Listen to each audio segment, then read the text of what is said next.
There we go. Okay. Well, why don't we get started? The looks like the recording is going. A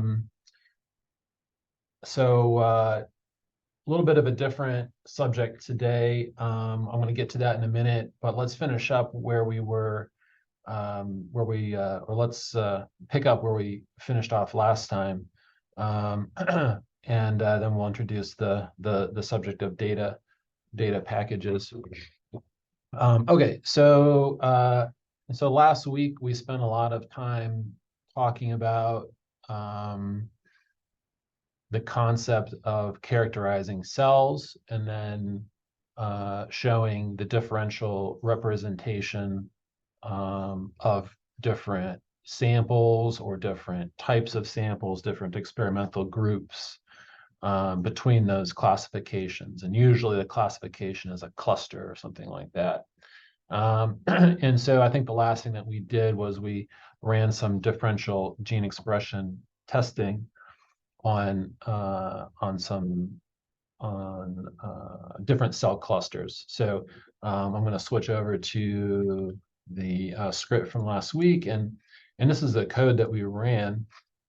And here we were looking for the differences between T and NK cells and DCs and monocytes. Okay, so this is what we get. So we run that bit of code there. That just pulls out the differential expression table from the data object that we saved, and then looks for the significant genes and arranges them in descending order. Actually, sorry, it looks for the genes that have a positive log fold change. So these are genes that are up in T cells, because that's what we said we wanted to be. The first value is what goes up for log fold change in these tables. And so this is going to look for genes that are up in T cells compared to the DCs and monocytes. And we see that there's CD3 and some other T cell genes that are in there. Conversely, we can look for the genes that are down in T cells, meaning that they're up in monocytes and dendritic cells. And this is what we get. And so these are like definitely monocyte genes. So that's how you get your table of differential gene expression between an arbitrary group, two arbitrary groups of cells in your data. And that's I think going to be really helpful and insightful for you to be able to do that on your own data. So now then the question is, how do you determine and how do you visualize, how your different samples are distributed between these clusters or cell states? And so one way is to do it visually. And for a long time there haven't been any great tools to make a visualization like this, and so we had to build our own. There may be others out there in different packages, but what you want to show and what you want to deal with is you want to determine and visualize the concentration or the density, let's say, of cells in a transcriptional state.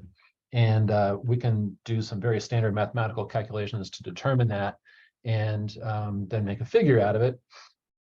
And that's what this looks like here. So these are our two groups of samples. Okay, so from the Chromium X and the regular Chromium machine. And here you see UMAP dimensions, X on the bottom, Y, UMAP2 here is in the Y dimension. And the color of each point, so each point is a cell, the color of each point represents how packed in those cells are in two-dimensional space. So you can see there's a lot of cells packed in right here. And so the color is a brighter yellow, whereas they're more spread out from say there and there. And so the color is darker. So that gives you a good visual sort of interpretation of how many cells are in a local area in this UMAP space. So I think this very effectively shows you that the samples are very similar, in fact. And I think that was definitely the intent of the people that put out these data. But you might have very different samples that have very different patterns in this type of figure. The one thing you might notice is that in the Chromium sample, this cluster up here is slightly more sort of lighter purplish, bordering on sort of a orangish color, whereas these are sort of a dark purple. So that tells you have a few more cells packed in up here compared to these. So how would you go about sort of quantifying that? And so we have another function that does that. Now this function, this function is reliant on there being experimental biological replicates in your data. So you can't do it with just one sample versus another sample. And that's, usually we're going to be doing experiments where we've got at least two replicates from each sample. So you should at least try and do that. Because the sample data set is small and we don't have those replicates, what I've done here is I've generated some pseudo replicates or some just, pretend replicates for these data, which, you should never do this on your own. So it's just for demonstration, but that's what this code does here. Okay.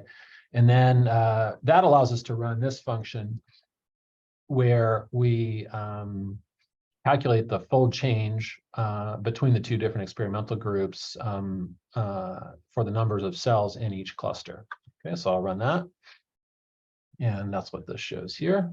So you can see, as we suspected, the chromium group is slightly enriched in terms of the B cell clusters.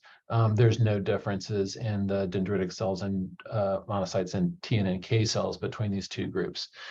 So, this is a log2 fold change. It's, minus 0.6. The minus indicates that it's enriched in the chromium group versus the X group. And, minus 0.6, that's not really a huge difference, but it's slightly significant, shown here with the single p-value star there. So that's a pretty effective way of demonstrating across any groups of cells, any group of clusters, differences between two experimental groups. And this is a figure I use in basically all of my single cell papers that we put together. So that's a very effective way of characterizing the clusters and then showing how your different sample groups distribute between those different states. Okay. All right. So let's go over to next. So the main topic for today, which is data packages. Okay. So I think this is really the most broadly applicable and important lecture of the whole series. It does require some understanding and some familiarity with R to be able to implement this. But in all honesty, it's quite simple to do, and it's actually simpler than sort of wrapping your head around the single cell RNA-seq stuff. And what it's going to allow you to do is really to take your data from any number of experiments that you're doing in the lab and put it together in a format that's going to be documented, that's going to be portable, reproducible, and something that you can go back to in 1, 2, 3, 4 years, down the road, and access and use and not have to redo. So really, this is where you're going to give yourself like a huge gift in the future. And I might add, as a PI, if you can have your trainees put your data in this format, you're not going to have to go hunting through file directories, through notebooks and all sorts of Excel sheets and this sort of thing. So this is, I think, the most critical point that we've covered in the whole class. So let's get to it. Why would you want to make a data package? Okay. So number one is processing takes time. So the single cell RNA-seq stuff, we did a pretty small data set. It still took a few minutes to do. For a large data set with 100,000 cells, it might take, half a day or a whole day in order to run through that. So that's not something that you can afford to do, every time you want to sit down to work on a project. Some processing steps, particularly in the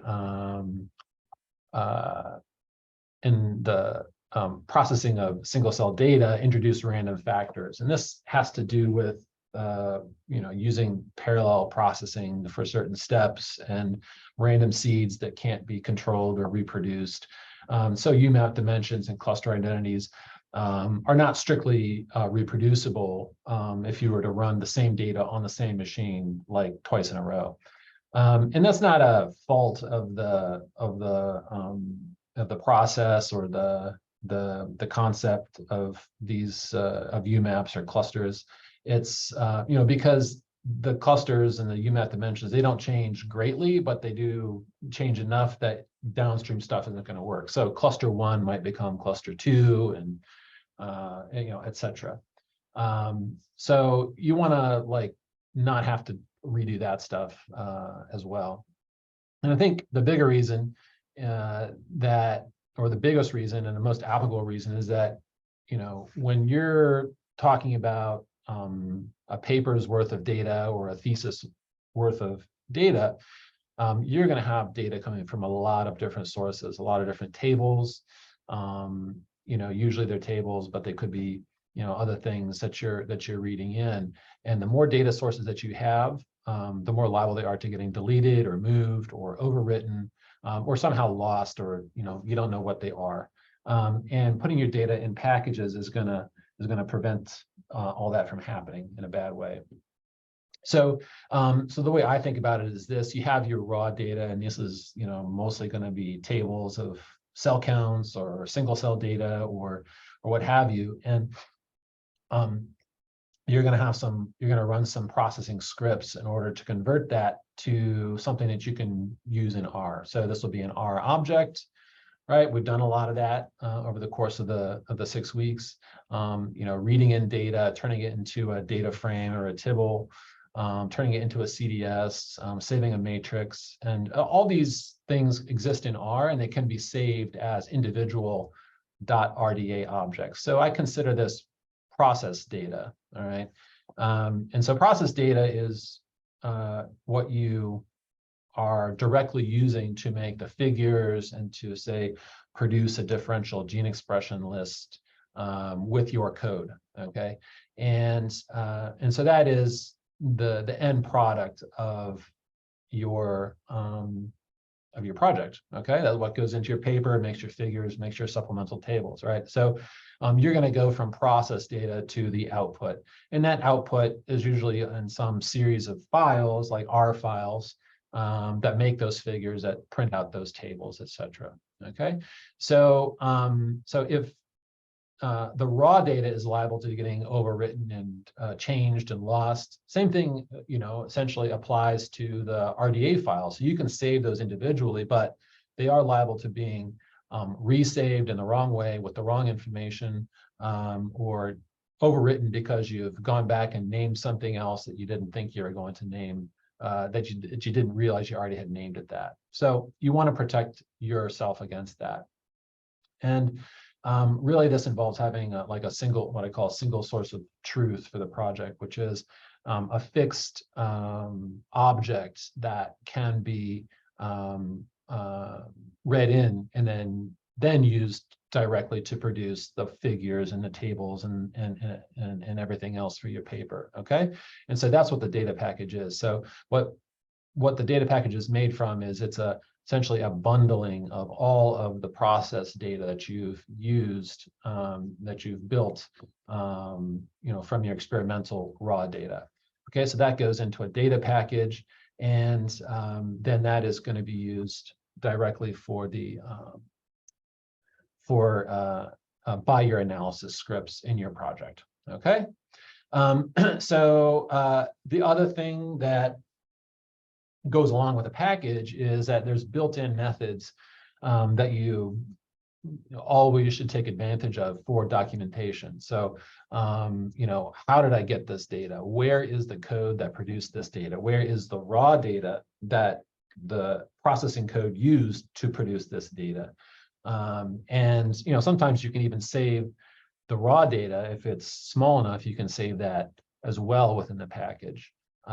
So all of this is something that's going to be useful for you down the road. There's no question. All right. The other thing that is important is that these packages, by their very nature, are versioned. So every time you build a new package, you are supposed to and should always increment the version. So version 1.0, 1.1, etc. However you choose to do it, it's not particularly important, but that allows you to those will all be saved in the way by the process that I'm going to show you. And so if you create something that you realize you didn't need or is in error, you can always go back to a different version. All right. So this is an incredibly powerful tool that I use not often, but when I need it, I really need it because I've overwritten or I've changed something that doesn't work anymore. And I want to go back to where I was previously. So that's really important. Okay. And then you can, for your reviewers or your collaborators, or for someone who says, hey, I wanted to reproduce those data because, I'm looking to use that in my own project. We're obliged by the scientific, standards to, help people do that.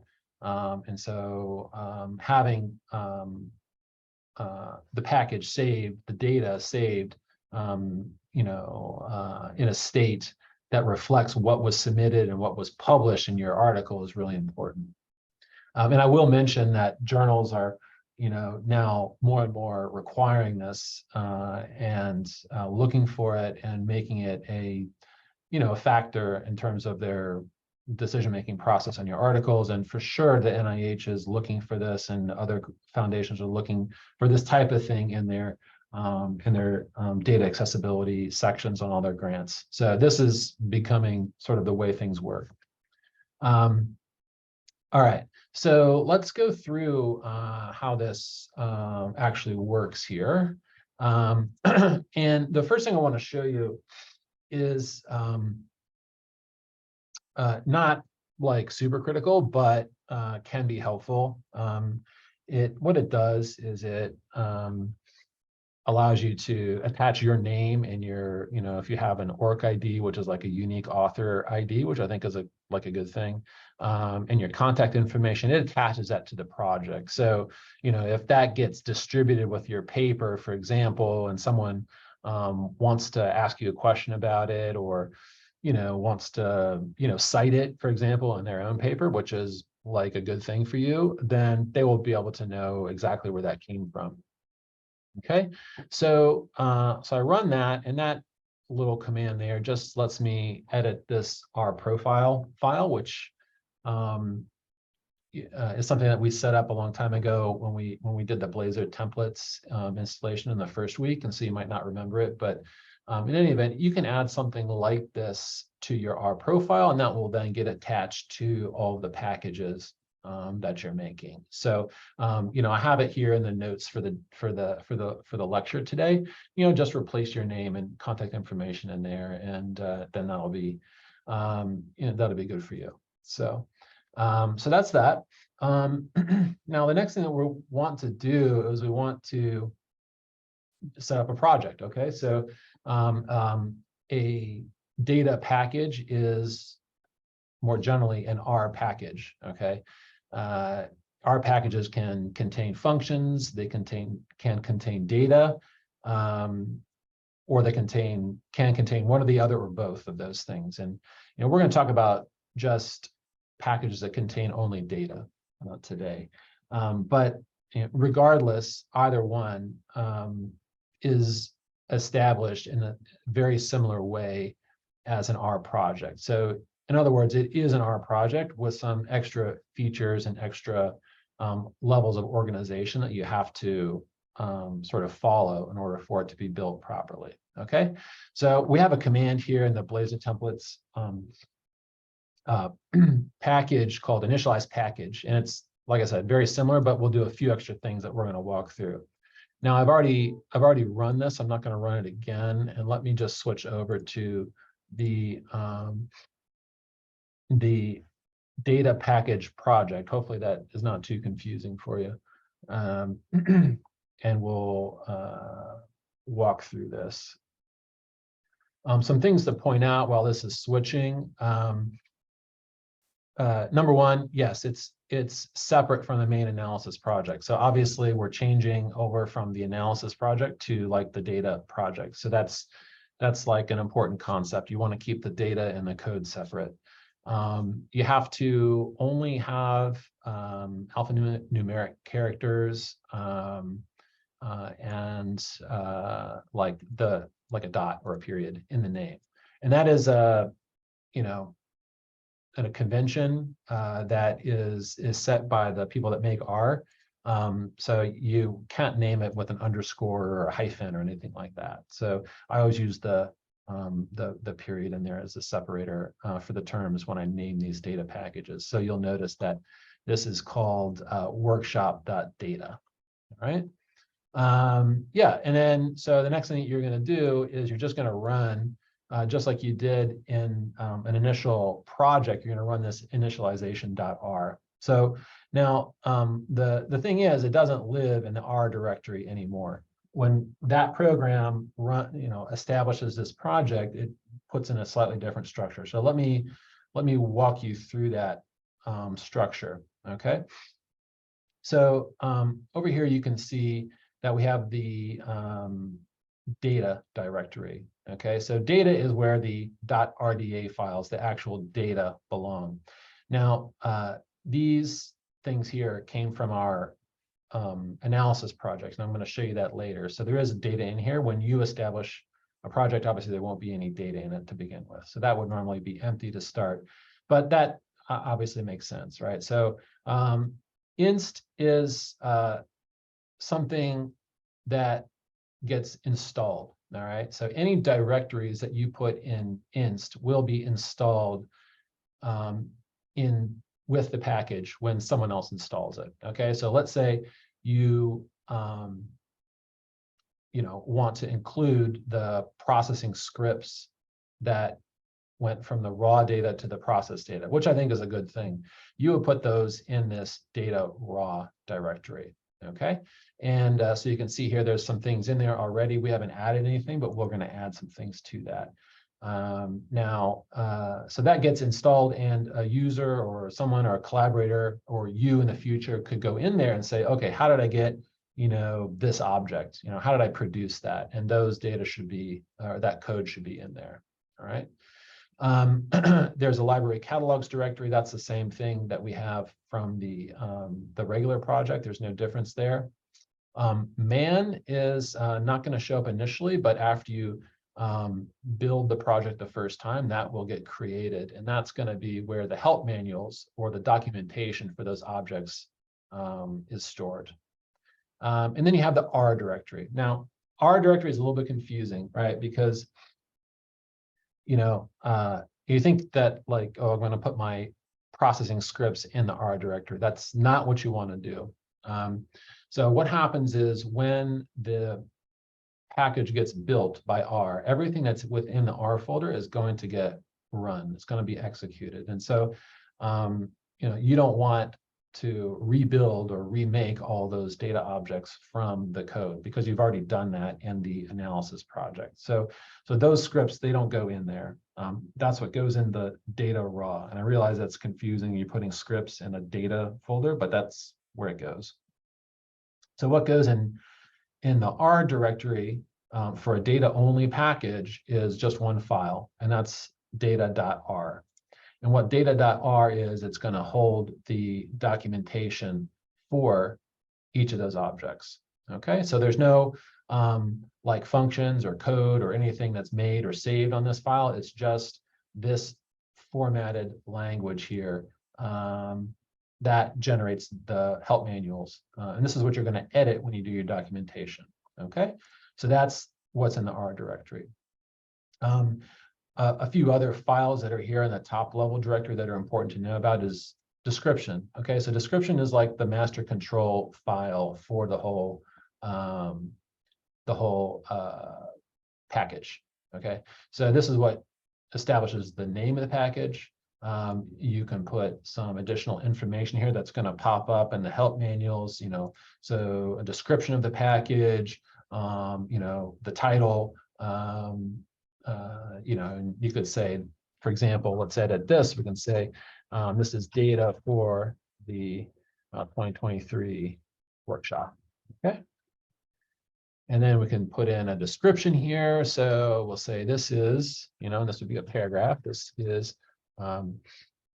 a data package, which is used with our, project, our class 2023 project or something like that. So you can put some description in there for, someone that was going to want to download this and then use it with some code. Okay. And then the rest of this is stuff that you're not going to edit. Okay. The rest of that you can just leave. But probably the most important thing on here is the version. So this is where you increment the version. And every time you build a new version of this with new data or new documentation, you should change that. So here it's starting at 9000. You're going to want to just change that to say 9001 for the next version. Okay. So that's description. That's probably the most important file in here. That's what defines it as a package. All right, and I think the other one that two other ones I want to show you. So actually just one other is news. Okay, so the news is where you're going to track all the changes that you made to the data in there. So let's say you add in a new data object or you edit something, then you're going to make a new line in here. Okay. Say, all right, so version 9001. So changes from class on May 17.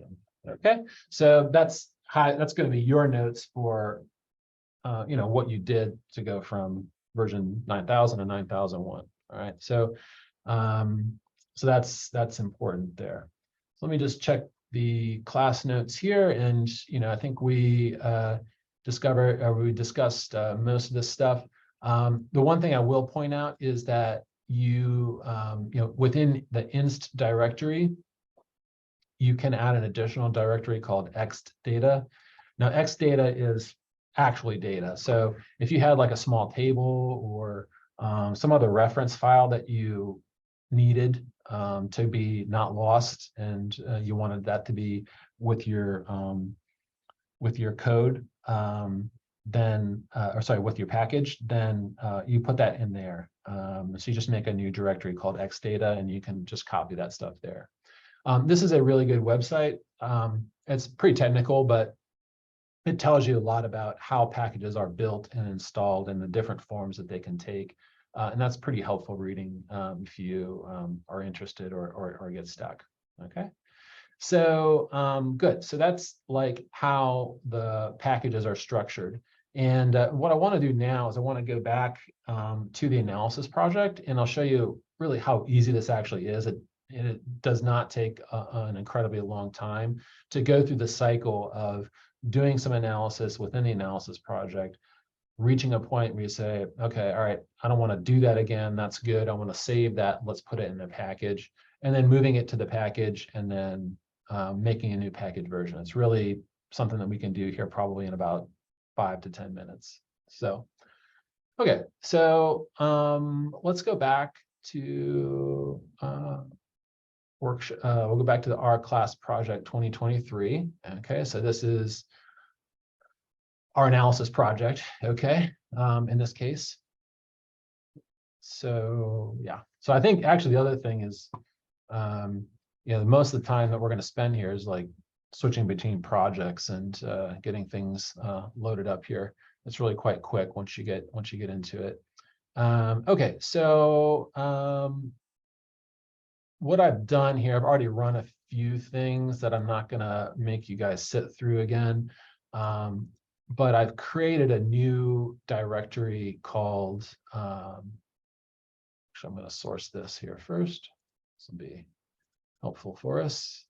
I've created a new directory here called data. Okay, so normally when we have a project, we don't like have the data within the analysis project. But once we've reached a point where we want to save something, what I'll do is I'll run that command, and that's going to create a data directory.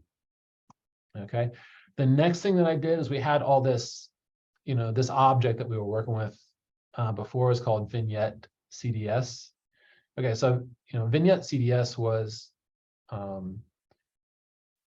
is the same name as what was distributed with the example data set distributed with the package, the Blazor data package, that we used in the workshop. So it's not great to like save it with the same name. So we just want to rename it.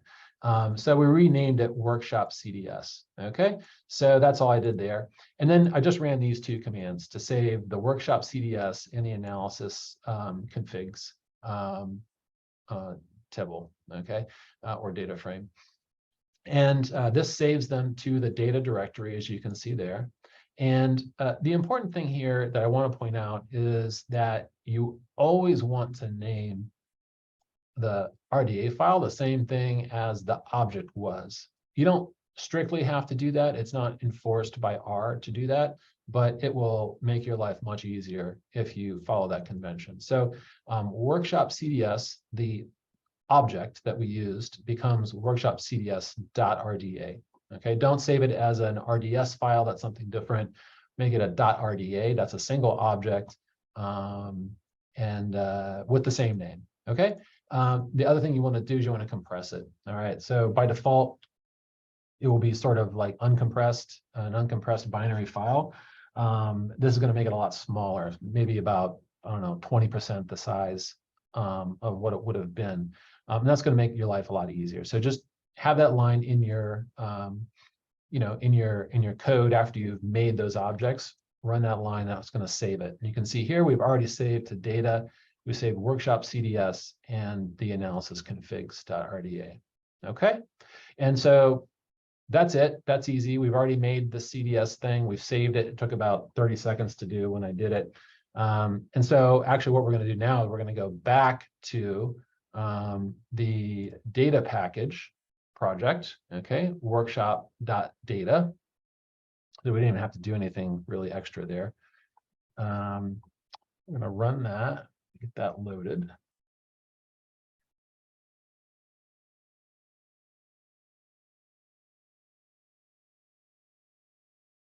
All right, so we're back in here. And what I want to do now is I'm going to just remind ourselves that I've now transferred those objects. You didn't see that, but I just copied those objects from the analysis data to the workshop.data package data directory. So that's in there. Okay, so that's the first thing you want to do. Now, the next thing that you want to do is you want to move the scripts that you use to make those objects over to data raw. Okay, so we don't have anything in there other than the initialization, which we can now delete, of course, because we're done with that, and some git commands, which we don't need right now. All right, so let me go to my file browser here, and yours, year is going to be different, but that's not a big deal. So this is the inst and data raw directory here on the right. And this is the project data directory. This is where we saved it initially. And we don't want that. We actually want the R directory, because that's where the processing scripts are. So we want load process.r. So we can remove that. Actually, we'll delete that and we'll put that over there. We don't need it anymore because it's going to be wrapped up in the data package, right? So we're done with it. And the other thing that we would do is, any other sort of things that any other changes we've made to that object after load process. In this case, the week 4 to 5 R file had a lot of changes on it. So we're going to actually just copy that one and we're going to put it over here. Okay, so you can pull those out. I'm actually going to move this back in here just because so you guys can have it as a reference. But normally you would just pull those out because once they've been used to build that data object, you don't need them anymore in your analysis project. Okay, so we've moved the scripts over to the data raw directory. Good. Now, next thing we want to do, and there they are, they're just shown up there. Next thing we want to do is want to document our data. All right, now there's a shortcut way to do that. Okay, and the way I do it is I start with the data frames. Now, most of the stuff that you're going to work with is going to be a data frame. Okay, and I load it into the environment just by clicking on it from the data directory. And then I run this command, and I have this in the notes here, so you can take a look at this, but you're going to run, you want to run this command. It's from the Sinew package. If you don't have that, you should make sure you install it, but you're going to run make oxygen. All right. And you're going to use the object name, which in this case is analysis configs. Okay. Now, if I run that, that's what I get. So a really nice outline of the documentation that I should use. Okay. And so what I've done is I've taken that and I've copied that up here. And so that becomes the first entry in my data.r. Now, this is all boilerplate stuff. So you have to fill it in. So let's just write something that's going to be helpful for us in the future, so we can describe what analysis configs is, and we can say this is analysis. Let's say so sample metadata and file locations for workshop CDS. Okay, so so that's good. And then you can say here, using description, I'll write something like was produced with code from, and then you can put where the code is at, which is in data raw / load process R. We'll say with modifications on week 4.5.r or whatever it is. Okay, so that gives you a note, so that you can say, all right, well, how was this thing built, and what are all the changes that I made to it? And so that's there. Format, it's a data frame. That's great, and it gives you all the different columns in the object. Okay, and you can, if you want, put in a description of what these are. And this is useful, for example, particularly for like log 2 fold change. I know which is up and which is down. You never know. So there you can just like write it in if that's what you want to do. And then it's always like stuck with the object itself, so there's never any confusion. All right. Details, I usually in here will say something like C companion analysis project, and then you can say at GPS github.com / LaserLab or whatever it is, to point someone to like where the code is for this this data. Okay, so that's pretty much all you need to do for a single object. And then now for a CDS, this Sinew program that I used doesn't automatically produce that sort of format. So, but you can just copy this stuff. And the important part is you just want to make sure that the actual object itself is in quotes here as a string. So if it's workshop, if the object is workshop and the file is workshop, CDS, you want this to be a workshop CDS as well. All right, and if that matches, then it should all work.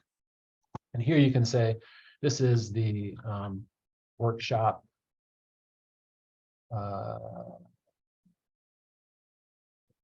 cell data set. Okay, and you can just say here something similar to this, because it was all produced with the same code as the other thing. And you can say this is a a cell data set object with cells and genes, something like that. Okay, so whatever it is, fill it in so that it's accurate, and include whatever information you think you're going to need on there. And then the same details we can put in there. And it's all together like that. And then that's good. And so that's your documentation for those two objects done. All right, cool. So documentation is done. You know, we can clear that because we don't need that anymore. We've saved the objects down there. And then all we need to do really now is make sure that this is updated. So we've already changed the version from 9000 to 9001. We've already then done the updates on the news. So that tells us, you know, what we did with the 9001 version. And then, yeah, we're basically good to go. So let's go back over to the git commands. Now, this git commands is edited. I've changed it from what was initially in there. I've added 2 lines, which you know, you'll have to add, or you know, are in the notes if you need it. But the 2 lines are these here. So document, that's what generates the help manuals for those objects, and then build. And this is the command that actually builds the bundle, the package itself. Okay, so we can just run through these like we would normally do. Okay, all right. So that's gonna write all the different project, all the packages that we're using to operate this project. Document, it's going to make the manuals now. Now, one thing I want to point out, because we're next going to be adding the files to Git, okay, and then we're going to make a Git commit. So one important thing that you want to know about is that, you know, we don't want to be pushing all of these data files to Git. Okay, Git is not good for holding large amounts of binary data. So you want to actually, and this is put in there by default, you don't have to add this. You want to have you want Git to ignore the RDA files. So that's done by default. So really all it's going to do is going to add just the text documents. The initialization has been deleted, load process has been added, etc. We've got a new news file, a new new manuals, that sort of stuff. So that stuff gets committed to Git, but not the RDA files that we added. Okay, so we're going to change that to version 9001, just so we can keep track of the commit with the news file. Okay, and then we can push that to GitHub, and that worked okay.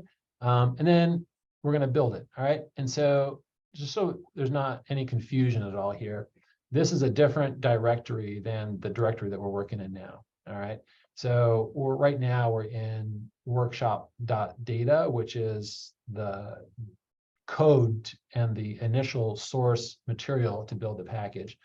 What this is going to do, it's going to build the package and put it in this directory, which is like right next to the directory that we're in now.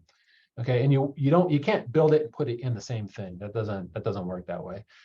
So what I do is I have I have a directory for each sort of project or each. Yeah, so basically, if this is like your thesis project, you would make a directory for your data packages for your thesis project. Okay, and then when this gets built, it's going to go to that directory. Okay, and so you can see this is really a pretty quick process, and it's done. All right, so good. So we're actually now totally done with that. All right, good. So let's go back now to the R class project. I'm going to show you what's been built here quickly. Find it here.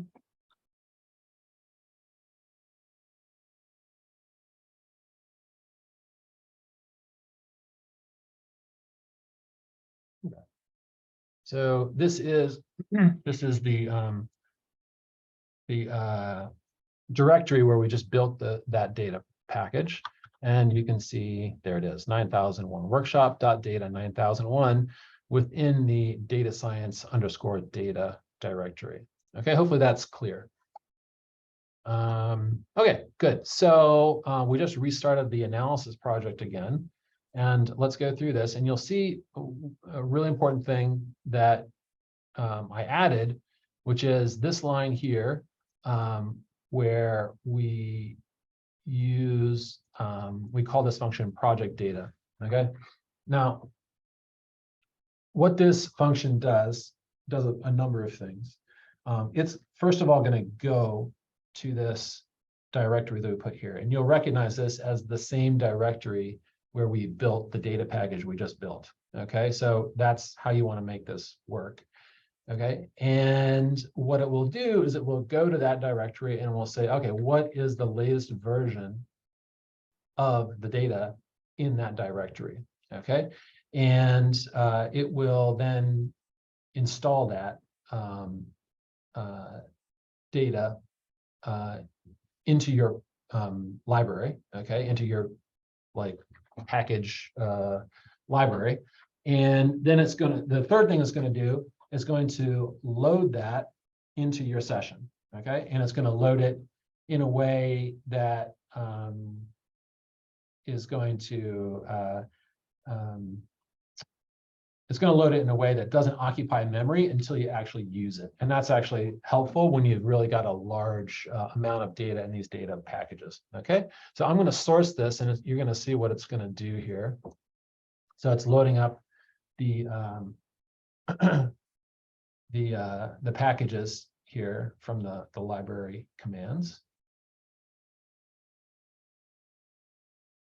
Still loading a few things.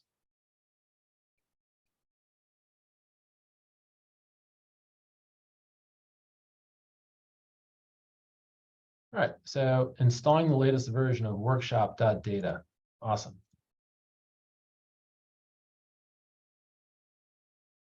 Now, one thing that's important actually is you only want to have one like package. You can have different versions of the same package, but you only want to have one data package in that directory. So if you have a different project or a different data package that you're building, it needs to be in a different directory.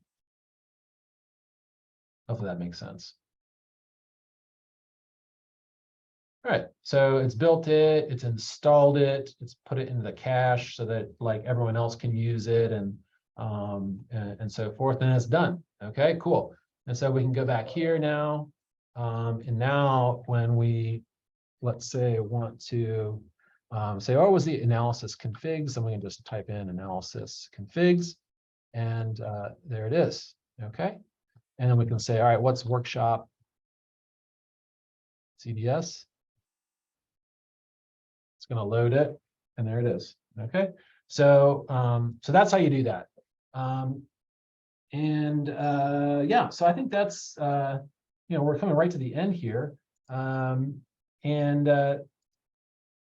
Yeah, so every time you go through sort of the cycle of adding new data, adding new analysis, and reaching a point where you say, I don't want to rerun all that code, just make a new version. You can make, you know, dozens or hundreds, however many versions you need of these packages. The last thing I want to show you before we wrap up is how to share this stuff. All right, so you can, you know, if you're all working in the same like institution, like behind the same firewall, you can put them on a shared drive, and that's like definitely the easiest way to do it. But sometimes you're going to be working with an external collaborator that doesn't have access to that, or, and this always comes up, you know, is you're going to have to share it with a journal. All right, you don't want to share it with like anonymously with reviewers. And there's a lot of services out there that enable you to do that sort of thing. And they all are different, and all like are have their pluses and minuses. The journal that you choose to submit to may actually require using a certain service, like for example, Cell journals require you to use Mendeley, and that's because they're all owned by the same company.